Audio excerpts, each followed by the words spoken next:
Hey y'all, I wanted to come on here with a Chalaki Thoughts, which unlike Chalaki News, Chalaki Thoughts is just talking about pretty much one specific topic. Versus Chalaki News, where it's the news, girl. It's talking about everything and everybody. So on today's installment, I wanted to talk about Mariah Huq.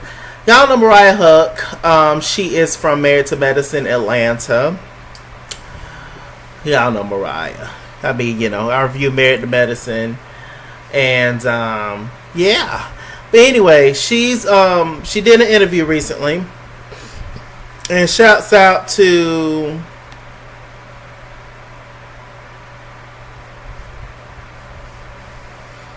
let me see, All About the Tea YouTube channel. Did an interview with Mariah Huq. And she's basically talking. I've spoken about this previously, how she's ran into some issues. That she is the creator of Married to Medicine. She actually pitched the show to the network. She said it was many networks that wanted the show, but they decided to go with Bravo.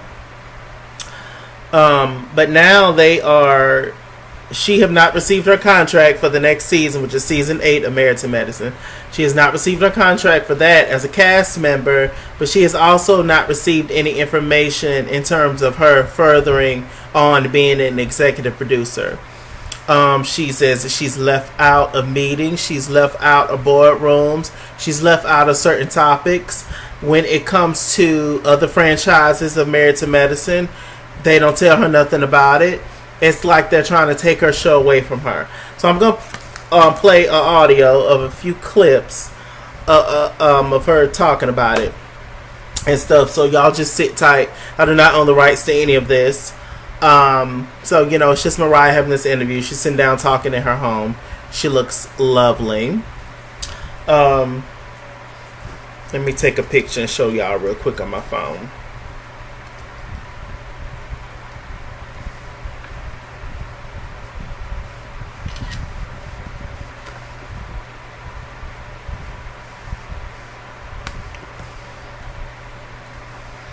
One day I'm going to get this whole thing together where we watching the videos at the same time and stuff, but y'all know. Child.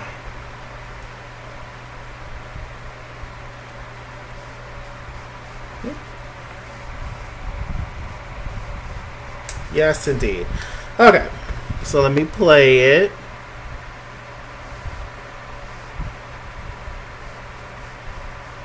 My status is, listen, I'm in the middle of a pandemic like everybody else. I don't know. I think it's pretty clear that they haven't extended a contract to me and haven't asked me back for season 8. And for me, that's astonishing for a couple of reasons. One, because I feel like I'm a great addition. I'm an asset to the cast. I always have been. I bring it every time I'm on camera. It's just my personality. And I'm always authentically me. There's a lot of layers to my life, so it doesn't make sense. And two, I think with me creating this show and being an executive producer on the show, this just feels very personal. Like, why wouldn't they want me to be a part of what I created?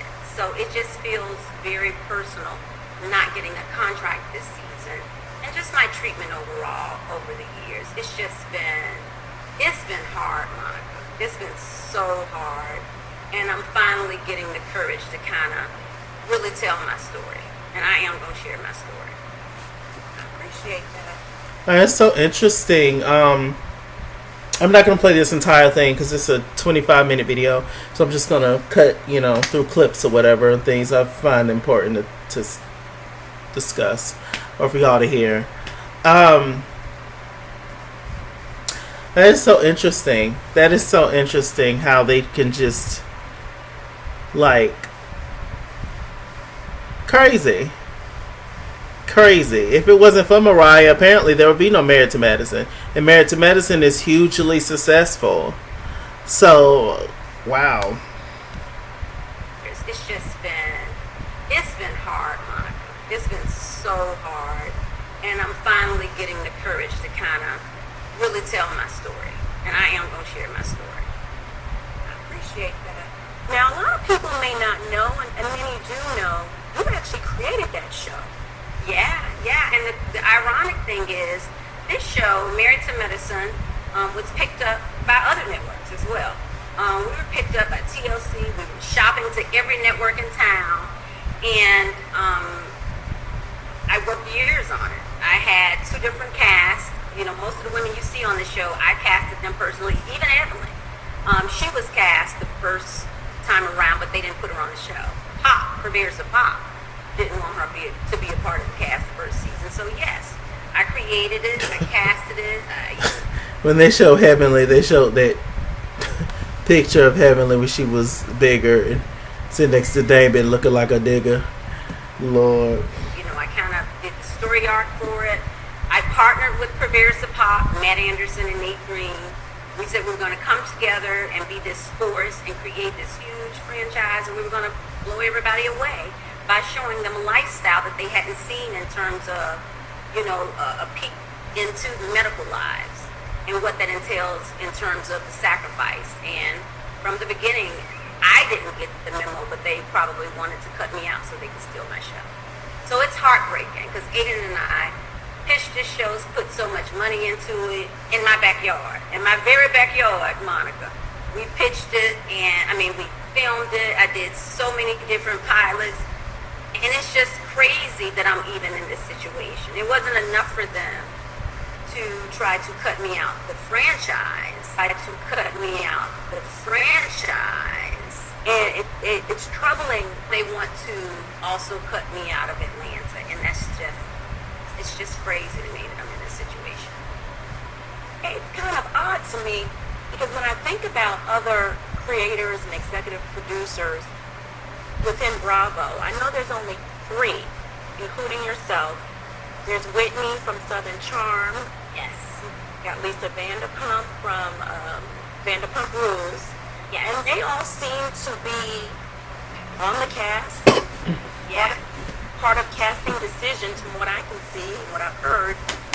But yet you're not treated the same way. I'm not.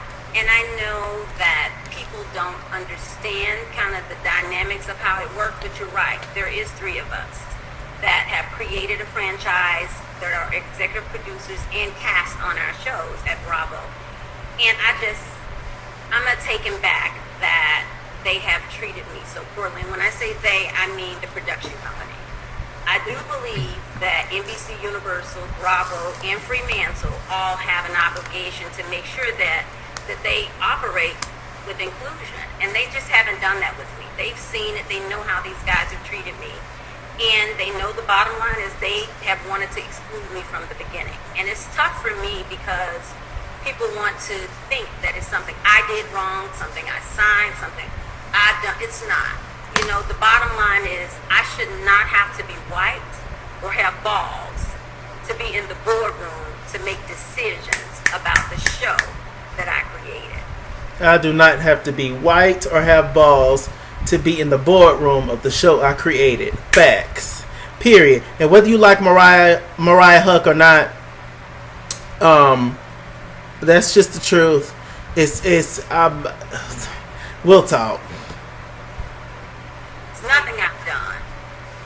Amen. I can say that for sure because you bring it every season. That's what doesn't make sense. That's what's so clear to me. What's clear to me is that the world can see that these guys, just based on what you see, these guys, Purveyors of Pop, they have been making decisions based on bias versus what's best for the show. Purveyors of Pop is the production company. That's her biggest issue, she says, that she's having is the production company, which I'm sure is ran by white men, because so much in this world is. It's crazy how still, no matter what, in 2020, if you're not a white man, you're going to face so much. You're going to face so much in this world. But, you know, it's just systematic racism. Now, I'm not saying that, I don't know. I'm not saying that Mariah's totally telling the truth about everything. I'm not saying that she's totally lying about everything. I don't know. But do I believe that she has been mistreated? Yes, because at the end of the day, no, I'm not a woman, but I am black. A black queer. And I know what mistreatment is like. Okay? I've experienced it my entire life. Not from other races, but my own community at times. It's always something. Either it's a black thing, it's a fat thing, it's a gay thing. It's always something, my God. So, when it comes to discrimination, when it comes to being mistreated and unfairly handled, we definitely know what's going on as black people in general, especially black women. Ugh. And of course, talking about the other female creators who have executive produced their own show, Sis from Southern Charm and Lisa Vanderpump. Of course, what's the difference between them two women? Those two women and Mariah, they're white. Mariah's black. So It doesn't even make sense. Some of the storylines just don't even make sense. They just don't want me a part of it so bad. They don't invite me to cash trips. They want the women to be so mad at me. Like, it's just, they just trying so hard. Since season 2, honestly, they've been.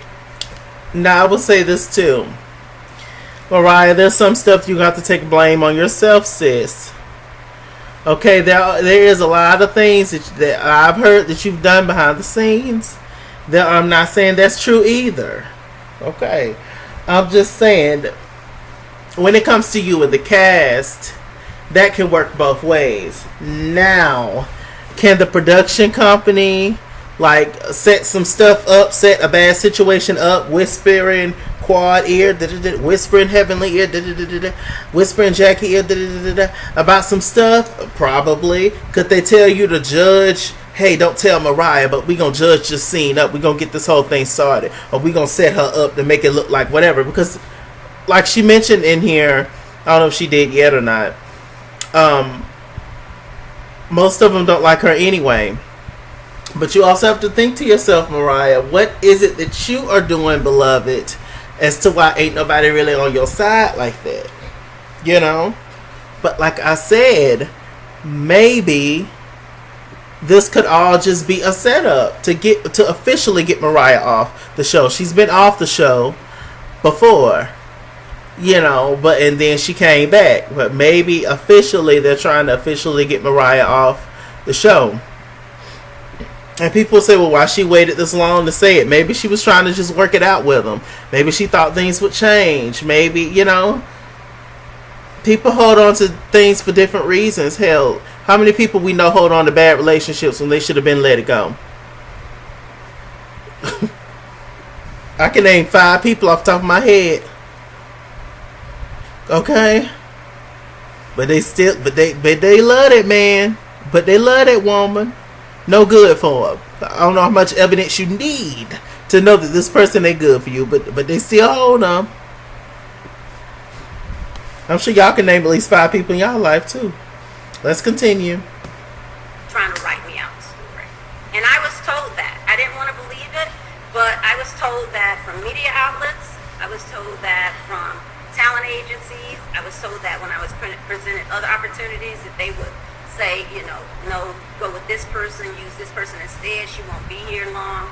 So their intention from day one was to push me out of a successful franchise that I created and shared with them. How was that possible? Insane. And you know, she says that she's also hurt that the other cast members won't come to her defense or say nothing. If a person don't like you, it takes a super duper mature person to still ride for you or take up for you in a situation if they just genuinely don't like you. If people don't like you, they're not going to have anything nice to say about you. They're not going to look out for you. That's unfortunate, but it is what it is. And so her expecting the ladies to step up to her defense, and mind you, they might not even know her business and what's going on behind the scenes like that. Maybe, you know, the cast members, child, they just puppets. You know, it's all them. Whatever they're giving that scene is them. That's what they're giving. But is it stuff going on behind the scenes, setting up a potentially messed up situation? Yes. Child, please. Y'all know some of these folks got scripts. We ain't even about to do that. Not saying that Married to Medicine does. But I'm just saying, y'all know some of these shows got scripts. Child, they actors. Let's keep going. That makes no sense to me at all. I just don't even know how it's possible. And on top of that, you have a big backing from the fans. You're a fan favorite. I think that's one of the things they hate, and that, you know, and that's something that I feel blessed about, is that when you yourself and you just, you know, when you're authentic and you know, I think you have a good heart, people can just see it and sense it. And I never really had to put on. Like, I just had a story to tell. I feel like Aiden and I, our family, just had something unique that you don't see very often. And I think that's tough for them. You know, from the beginning I was told that they didn't want to empower me. You know, that's what different attorneys would tell me and that kind of thing. They didn't want me to be a force on camera because of my role behind camera. But they can't control that. What God has for me is for me. But on Basketball Wives, Shawnee O'Neal, she has executive producer rights. Apparently, she pitched the show, allegedly. I don't know if that's true or not. They say she had played a part in it, but it wasn't officially all hers. This whole Married to Medicine thing, that's all Mariah. That's all her stuff. So legally, how they're able to kick her out, I don't know. But, you know, the folks are crafty. Y'all know what folks be talking about. But yeah, Shawnee O'Neal, she's a full-time cast member when she shouldn't be, and she has she's an executive producer. So what is it? Is it the networks? What's going on? Child? But VH1's messy too at times. So I mean, child. I'll toast to that.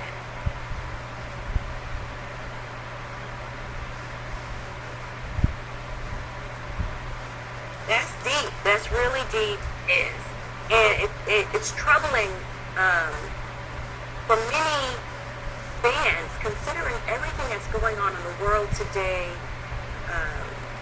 with the racial tensions in this country, that the production company would treat an African American woman in this manner.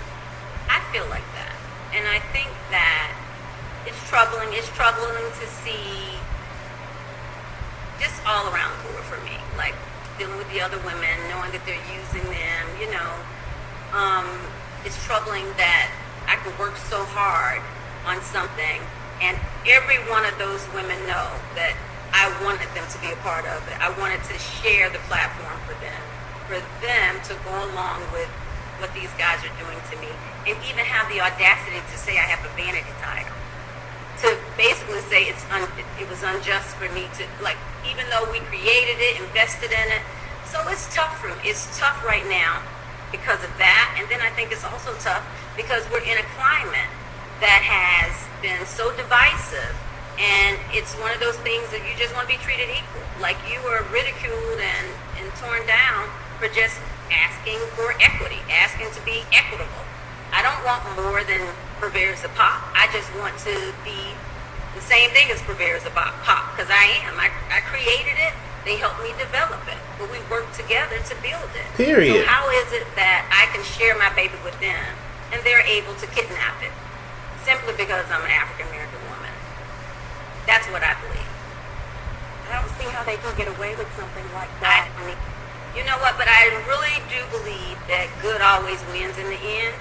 And the one thing I've done is I've done my job. I'm good at my job. I've worked in network TV before. You know, I was a news anchor. I was a producer. I did sales. Like, I get it. I understand. And more than anything, the part that they don't seem to get is that this is really my life.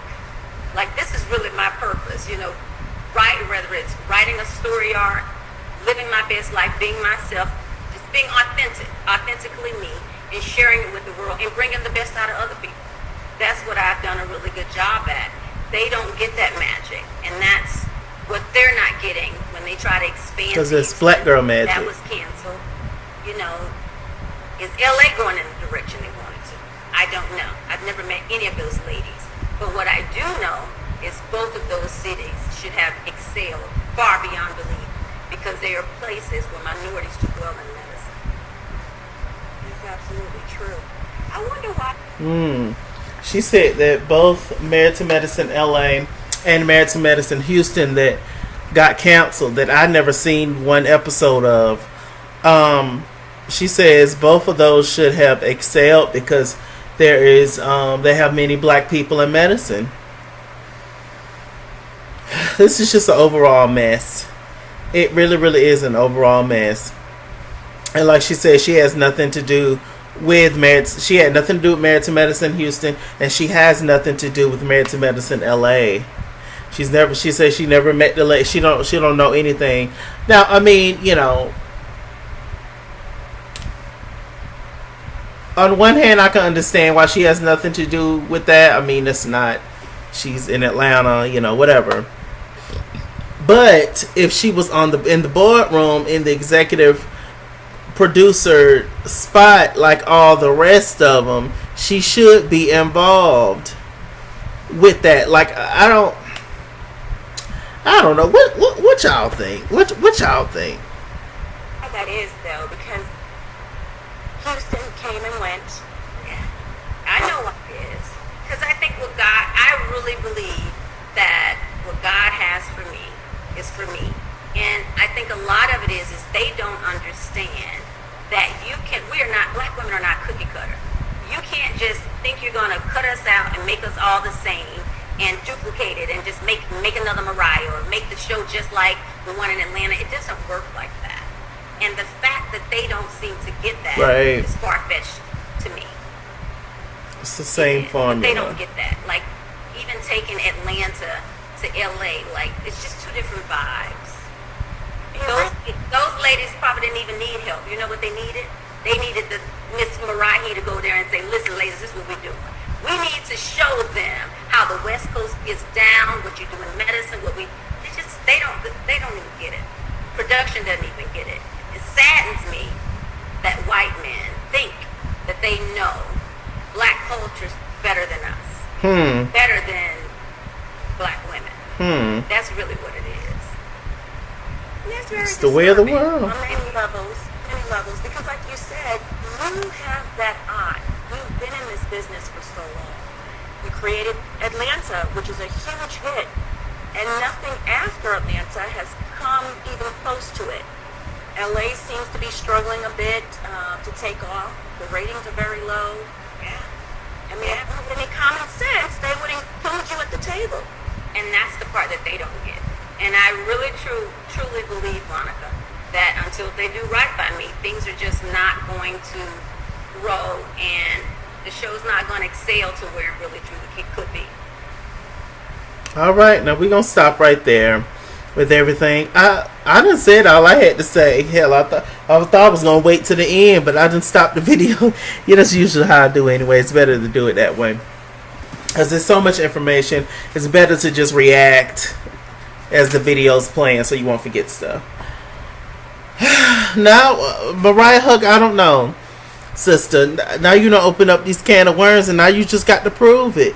This is a very sensitive time. Race is on the menu.